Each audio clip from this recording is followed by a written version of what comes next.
ठीक है। हाँ, कल यही साहब जा रहे थे, यहाँ पर वॉचमैन हैं, पुलिस के नंबर दे के रखे हैं सबको। कोई भी गैर गलत आदमी दिखाए तो फ़ौरन जो है पुलिस को अलर्ट करने का हर जगह यहाँ पर बना हुआ है। सबके पास पुलिस के नंबर कॉमन दे के रखे हैं, कहीं से भी फ़ोन मारते हैं। और ऐसे ही वाक़या मेरे साथ जब हमला हुआ तो मैंने भी फ़ोन मारा था और 5-15 मिनट में पुलिस आ गई थी। अब आप देखें, ये वाक़या इस घर पर हुआ है, इस जगह पर, और बारिश जो आई यहाँ पर भी आई, और जहाँ पर झाड़ नहीं है, ज़रा गौर करें आप, यहाँ से देखें, वो हिस्से पर झाड़ है, जहाँ पर झाड़ नहीं है धूप नज़र आ रही ना आपको, यहाँ पर, ये इलाके पर, ये देखिए यहाँ से वहाँ तक, वहाँ पर ऊपर कोई झाड़ ही नहीं है, फिर इतनी तेज़ बारिश कैसे? तो ये परफेक्ट एक मिरेकल था। शक व शुबहात पैदा हो जाते थे, पैदा हो जाते हैं ऐसे हालात में, क्योंकि ये अजीब वाक़या, समझ रहे हैं आप। यहाँ पर देखें आप, कल यहाँ पर बारिश इधर आती है और ज़ोर से आती है, और आप जो आवाज़ अगर गौर करके आप वीडियो मेरे देख लें कि उसकी बारिश की रफ्तार देखें आप, किस स्पीड से पड़ रही थी। क्या वो शबनम की बारिश हो सकती है?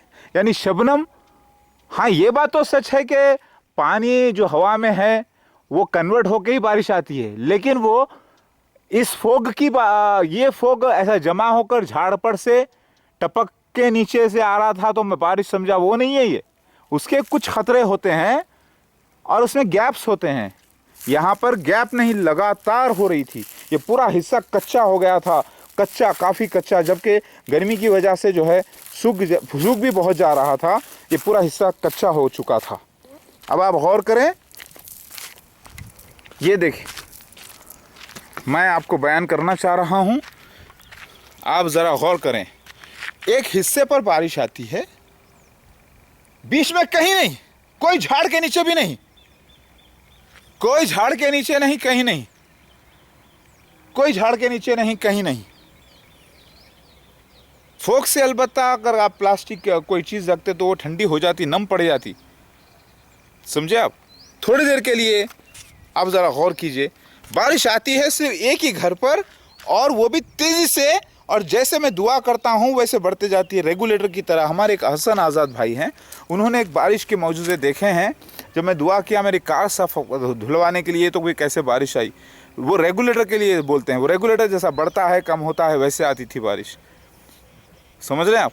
तो ये अल्लाह ताला की तरफ से है, और अल्लाह से दुआ की जाए, अल्लाह ताला करता है। ये देखिए आप। और जब मैं बाहर निकला तो मुझे इल्म नहीं था इस बात का, कि मैं समझ रहा था यहाँ पर भी पड़ी होगी, लेकिन जैसे मैं गौर किया इस पत्थर पर, आहिस्ता आहिस्ता नॉलेज बढ़ते गई कि कहीं पे नहीं आ रही, यहीं पर ख़ास तौर से। तो जब मैं बाहर निकला तो कैमरा भी उसी वक्त ऑन किया। पहली बार मैं और कैमरा दोनों आँख एक ही साथ देखे ये मसला। आप गौर कीजिए, और ज़्यादा हवा भी नहीं चल रही थी, ज़्यादा हवा भी नहीं। जब हवा एक आध बार ज़रा झोंका ले लेती तो चंद छींटे उधर भी उड़ के गिर जाते उस बारिश के, क्योंकि शबनम के जो छींटे होते हैं बहुत बारीक होते हैं फोग के, तो वो इतनी मोटी बारिश में से फट के गिर रहे थे यहाँ पर। तो पता है चला ये मौजूदा मिरेकल था, 100% हुआ है।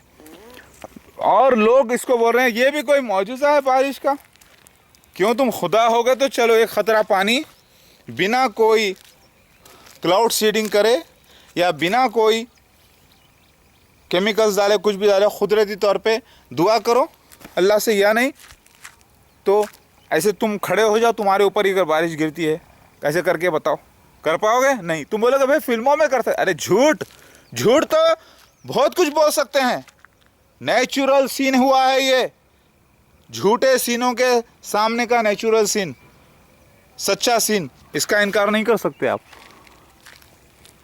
नेचुरल सीन नेचुरल है अल्लाह की तरफ से। और देख लें आप, उस जगह पे बारिश नहीं आती, उस घर पे वहाँ पर आती है जहाँ पर घर पे उसके छत भी नहीं, छत के ऊपर उसके झाड़ भी नहीं।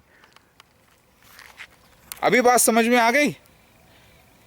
ये प्रॉपर इन्वेस्टिगेशन मैंने किया है अल्लाह के हुक्म से, अल्लाह ताला ही करवाया, क्योंकि सारे शक व शुबहात नहीं होना चाहिए यहाँ पे। समझ गए आगे बात? क्योंकि बात यह है मेरे घर पे आने की वजह, वहाँ पे तो झाड़ नहीं है उसके घर पे, फिर उसके घर पे क्यों आई? चलो भाई, झाड़ से उछल के गिर रही थी तो कितनी देर गिरेगी? 1 मिनट 2 मिनट? इतनी देर, घंटा 1.5 घंटे तक गिरते रहेगी, वो भी इतने मोटे मोटे छींटे। फिर यहाँ पर क्योंकि झाड़ की आड़ में ही मैंने घर बनाया ताकि साया रहे, तो मेरे घर पे बारिश आना मकसद था, बीच में झाड़ आके थोड़ा सा शक शुबहत पैदा करा था, मैंने क्लियर कर दिया है उसको। देख लिया, tip tip tip tip tip tip tip tip tip tip tip tip tip tip बारिश पड़ रही है ऐसे, टप टप टप टप टप टप टप टप टप टप टप टप टप टप टप टप टप टप टप, इतनी तेज तो मोटे ही छींटे हो सकते हैं ना, ये तो शबनम की बारिश नहीं हो सकती। जबकि उस वक्त वो हो रहा था जबकि फोग कम होना शुरू हो चुका था, फोग कम होना शुरू हो चुका था उस वक्त, तब ये हुआ वाक़या। समझे आप? अल्हम्दुलिल्लाह। तो अल्लाह ताला के मौजूज़े देखकर भी लोग इनकार करते हैं, तो कोई शैतान काफिर ही होगा। अगर मैं अल्लाह का वली हूँ कहते हैं तो दोस्त हूँ तो फिर मसीह महदी अलैहिस्सलाम ओरिजिनल हो तो दोस्त होना। अगर मैं झूठा हूँ तो फिर अल्लाह ताला झूठे की गवाही दे रहा है क्या? अल्लाह झूठे की गवाही नहीं देगा ना कि वो मसीह महदी अलैहिस्सलाम है। जबकि इतनी बड़ी बात है तो फिर अल्लाह ताला की गवाहियाँ क्यों हैं मेरे साथ? ज़रा गौर करें। कोई शैतान काफिर मुनाफिक ही होगा, जलील इंसान, जो अल्लाह ताला से दुश्मनी करे और अल्लाह ताला की सच्ची बात का इनकार करे, वो कोई दुश्मनी होगा। जाहिल तो हैं लोग, बेवकूफ़ हैं, लेकिन कोई दुश्मनी होगा जो ये इतना देखने के बाद भी शर्म नहीं आती उसको कि अल्लाह ताला के मसीह महदी अलैहिस्सलाम को शक करता है, सिर्फ इसलिए कि वो समझता है कि मक्का मदीना से आएंगे, सीरिया से आएंगे। अरे कह दिया कि दोनों ईसा मसीह महदी अलैहिस्सलाम है, सबूत दे दिया कुरान हदीस से। ईसा इब्न मरियम महदी अलैहिस्सलाम का आना जो है, वो जो जगहों के नाम इस्तेमाल हुए थे मक्का मदीना, ये सब मेटाफोरिकल हैं, यानी तमसीली ज़बान से है, ख्वाब के ज़रिए, और ख्वाब की ताबीर दूसरी जगह निकलने वाली थी, वो हिंदुस्तान में हुई। लोग बोलते नहीं वहीं आएंगे, तो ये जाहिल बेवकूफ़ लोग हैं। ये सूरह यूसुफ के माने, ये सूरह यूसुफ में 11 सितारे, चाँद, सूरज ही सिजदा करेंगे का जिक्र है, जो कि कुरान की आयत है। तो नहीं, यूसुफ अलैहिस्सलाम जब बादशाह बन के बैठेंगे तो 11 सितारे, चाँद, सूरज ही सिजदा करेंगे, चाँद सूरज ही सिजदा करें बोलने वाले लोग हैं, ये जाहिल लोग।